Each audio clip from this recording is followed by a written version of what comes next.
Assalamualaikum warahmatullahi wabarakatuh, sahabat mata netizen. Oke teman-teman semuanya, pada kesempatan kali ini kita akan menyimak tentang teknologi mobil otomatis atau autonomous car. Nah, mobil otomatis ini sebenarnya sudah teknologi yang sudah lama dikembangkan, tapi sampai tahun ini, saat ini pun masih tetap menjadi teknologi yang sangat keren, luar biasa ya. Karena apa? Karena kendaraan bisa nyetir sendiri. Jadi mobil bisa jalan sendiri tanpa harus dikendalikan secara manual. Setirnya itu bisa nyetir sendiri, belok sendiri, ngegas sendiri, ngerem sendiri ya. Dan itu bisa dilakukan tanpa kita harus mengendalikan apa-apa ya. Kita cukup diam jadi penumpang dan bisa melaju dengan sendirinya. Oke, seperti apa? Nanti ada kelebihan kekurangannya tentunya, tapi akan kita lihat seperti apa itu teknologi autonomous car. Apakah autonomous car itu? Autonomous car atau bisa disebut mobil otonom dikenal sebagai mobil tanpa pengemudi. Mobil otonom ini merupakan mobil yang memiliki kemampuan untuk berkendara layaknya dikemudikan oleh manusia. Padahal mobil tersebut bergerak dengan sendirinya menggunakan rangkaian artificial intelligence serta adanya rangkaian sensor. Rangkaian sensor telah disusun dengan teknologi termutakhir dan teknologi ini tengah giat dikembangkan oleh beberapa perusahaan kendaraan. Bahkan beberapa negara pun mendukung adanya perkembangan teknologi tersebut.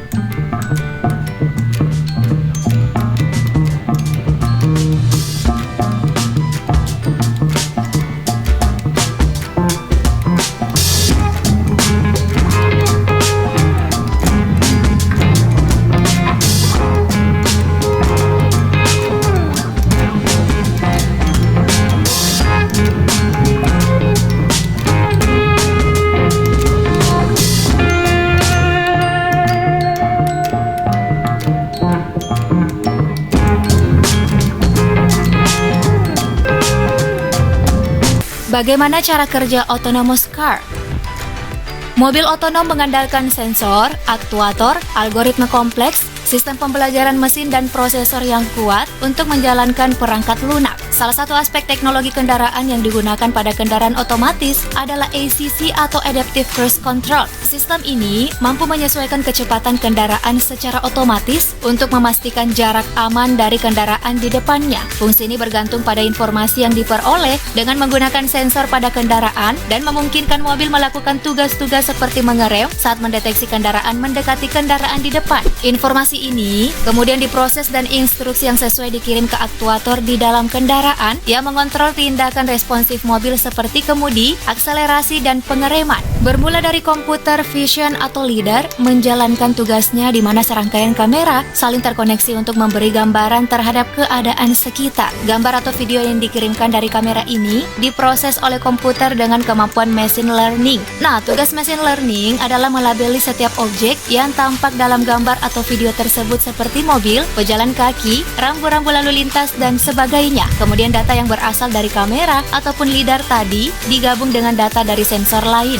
Sensor fusion juga dapat berfungsi sebagai backup plan jika terjadi kerusakan atau kegagalan sistem pada kamera atau LiDAR. Nah, setelah tahu kondisi sekitar, saatnya mobil otonomous untuk mengetahui di mana dia berada. Apakah dia ada di jalan atau di halaman parkir? Proses localization berguna dalam path planning guna menentukan di bagian mana kita berjalan. GPS biasa mungkin hanya dapat memberikan informasi di jalan mana kita berada, bukan di lajur kanan atau kiri. Oleh karena itu, proses localization membutuhkan sistem navigasi yang lebih baik yang biasa disebut HD GPS. Proses selanjutnya adalah merencanakan jalur mana yang akan dipilih agar bisa sampai tujuan. Lalu proses terakhir dilakukan oleh alat yang sering disebut ECU. Di dalam mobil konvensional, ECU berfungsi untuk penghematan bahan bakar, keamanan, serta kenyamanan berkendara. Namun si mobil self-driving, ECU dapat mengontrol kemudi hingga putaran penuh, mengerem, dan bahkan menginjak pedal gas.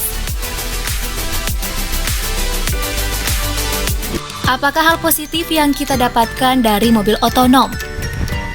Hal positif yang dapat dirasakan dari mobil otonom, ia yang pastinya saat berada di dalam mobil, pengemudi dapat dengan efektif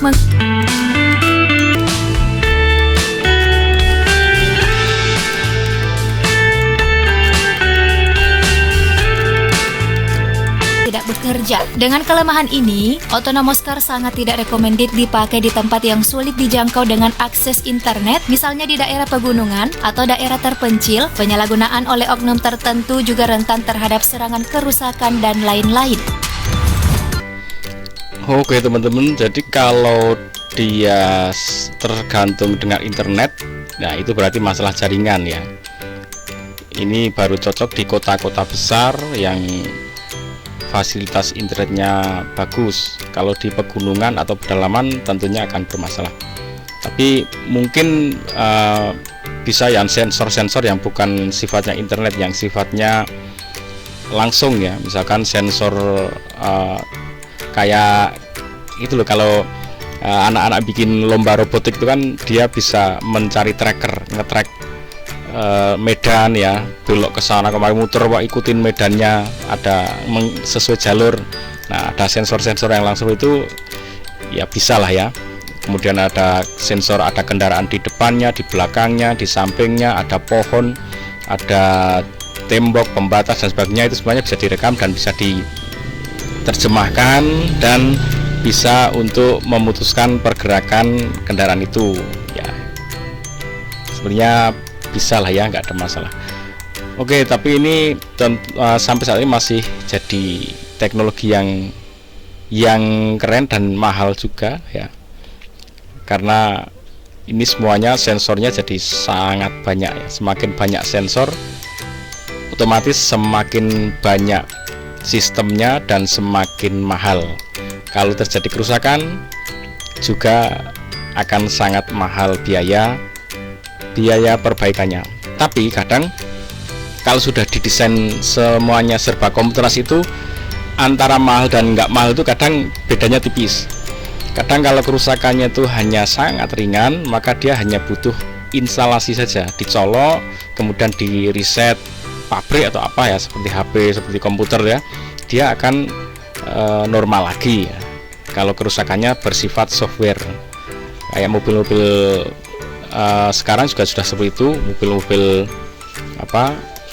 mobil-mobil yang pakai sistem ECU ya, computerized, itu sudah cukup dicolok, install, beres.